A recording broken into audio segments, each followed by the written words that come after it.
Profitons un peu de calme.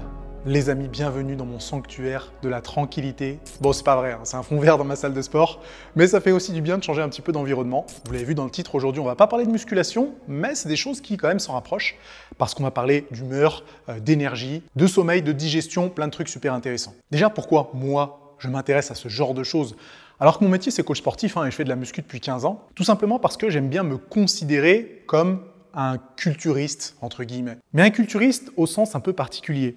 J'ai envie de cultiver mon corps, mon physique, mais j'ai aussi envie de cultiver mon esprit. Ce serait quand même dommage d'être bien bâti, mais que tout ce qui se passe ici fonctionne pas très bien. Donc effectivement, je suis passionné par la construction de mon propre corps, mais j'ai bien remarqué au fil des années de pratique que tout ça devait être accompagné d'un soin tout particulier à ce qui se passait dans la tête. Et ce qui a commencé comme une volonté d'améliorer mes entraînements par la diététique, par le sommeil, par d'autres petites habitudes qui auraient pu avoir des effets bénéfiques sur ma progression, s'est transformé petit à petit en une passion, réellement, pour l'optimisation de la santé. C'est-à-dire que je veux être performant physiquement, mais je veux aussi être performant mentalement. Je veux avoir des journées productives, je veux travailler sur des projets qui me stimulent. Et pour ça, j'ai besoin d'être de bonne humeur, j'ai besoin de bien dormir, j'ai besoin de bien manger, j'ai besoin de bien respirer parce que je sais très bien que tout ça fait partie d'un tout et que ça aura inévitablement une répercussion sur ma santé au sens large du terme. Donc oui, ces dernières années, j'ai fait beaucoup de recherches sur comment mieux dormir, comment mieux digérer, comment être de meilleure humeur, comment être plus productif. Vous l'avez vu parce que je l'ai partagé sur certaines de mes vidéos YouTube,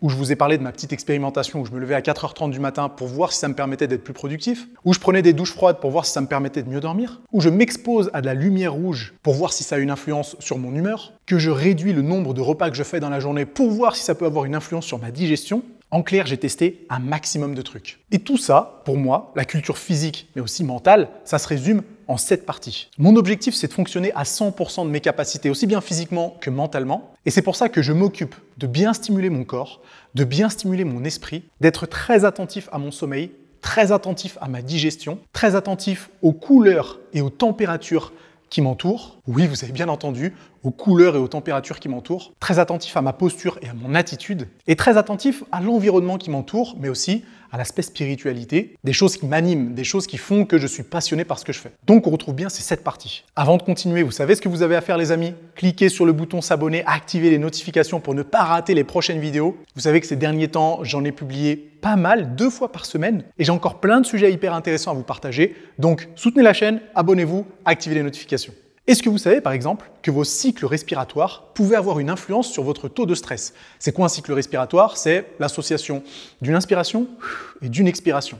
On a tous un certain nombre de cycles respiratoires par minute. Plus ce nombre est élevé, moins c'est une bonne nouvelle. Un cycle respiratoire normal se trouverait entre 12 et 16 cycles respiratoires par minute, mais si vous êtes constamment au-dessus de 16 et qu'en plus vous avez tendance à respirer assez souvent par la bouche, c'est qu'il peut y avoir un petit problème. Petit aparté d'ailleurs, vous savez ce qui peut avoir une influence négative sur vos cycles respiratoires et qu'on a été contraint d'utiliser pendant plusieurs mois, sans vouloir faire polémique, c'est ça. Combien de personnes, avec l'utilisation d'un masque, sont contraintes d'inspirer et d'expirer par la bouche alors qu'elles sont dans une situation où il n'est pas nécessaire de faire ça? Inspirer et expirer par la bouche, c'est la meilleure façon d'augmenter ces cycles respiratoires et du coup d'augmenter le taux de stress. Si vous avez tendance à être stressé de base et qu'en plus vous devez porter un masque 8 heures par jour, faut pas être surpris d'être constamment de mauvaise humeur, de ne pas bien arriver à dormir, d'avoir une mauvaise digestion et en clair de ne pas se sentir très bien dans sa peau. Je suis pas là pour faire polémique et discuter l'utilité du port du masque ou pas. Je suis juste là pour vous faire part des mécanismes et de ce qui peut se passer lorsqu'on est obligé de respirer plus vite.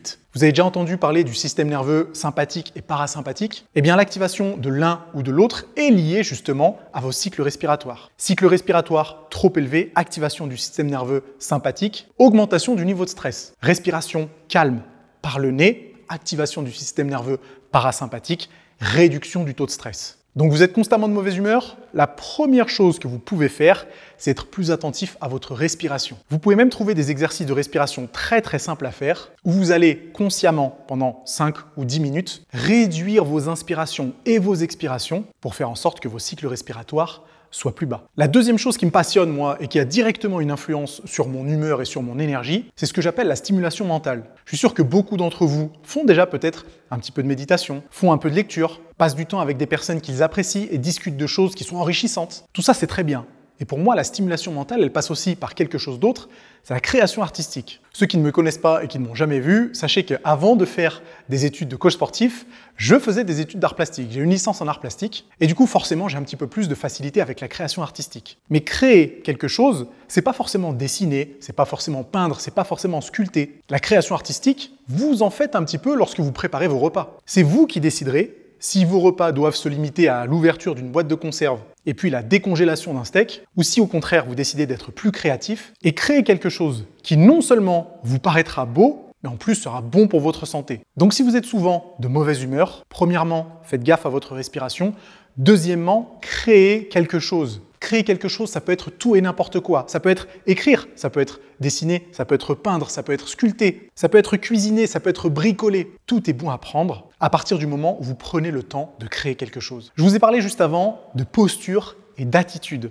Est-ce que vous savez que votre posture peut directement influencer votre bien-être et votre digestion? Absolument. Et là, on rentre dans quelque chose qui me passionne. Je vous mets la référence d'une étude dans la description qui fait le lien entre la posture de certains individus et leur sécrétion de sérotonine. La sérotonine, c'est une hormone qu'on associe directement au bien-être et même au plaisir. Et avoir une posture redressée, un visage qui pointe vers l'avant est directement lié à de meilleures sécrétions de sérotonine. En clair, ça veut dire quoi? Ça veut dire que si vous êtes de mauvaise humeur et que vous êtes constamment avec les épaules en avant et la tête baissée, faut pas être surpris de n'avoir envie de parler à personne et de vouloir tirer la gueule H24. Et le problème, c'est que tout ça, ça vous fait rentrer dans un cercle vicieux. Vous êtes de mauvaise humeur, vous vous tenez mal. Vous vous tenez mal, ça a une influence négative sur votre bien-être. Plus votre bien-être descend, moins vous avez envie de vous tenir bien et d'avoir une bonne attitude. Et c'est à cause de ça qu'on se retrouve confronté à des personnes qui tirent la gueule H24 sans même savoir pourquoi. Vous voulez être de meilleure humeur, alors soyez attentif à votre posture. Et ce qui est bien, c'est que la posture et l'attitude dépendent aussi d'autres facteurs. En l'occurrence, l'activité physique et le sport en général. Faire du sport, ça renforce votre système musculaire. Un système musculaire en bonne santé, c'est l'assurance d'avoir une meilleure posture. L'activité sportive est directement liée à des sécrétions hormonales favorisant le bien-être. Et bien vous voyez que la boucle est bouclée. Au lieu de rentrer dans un cercle vicieux,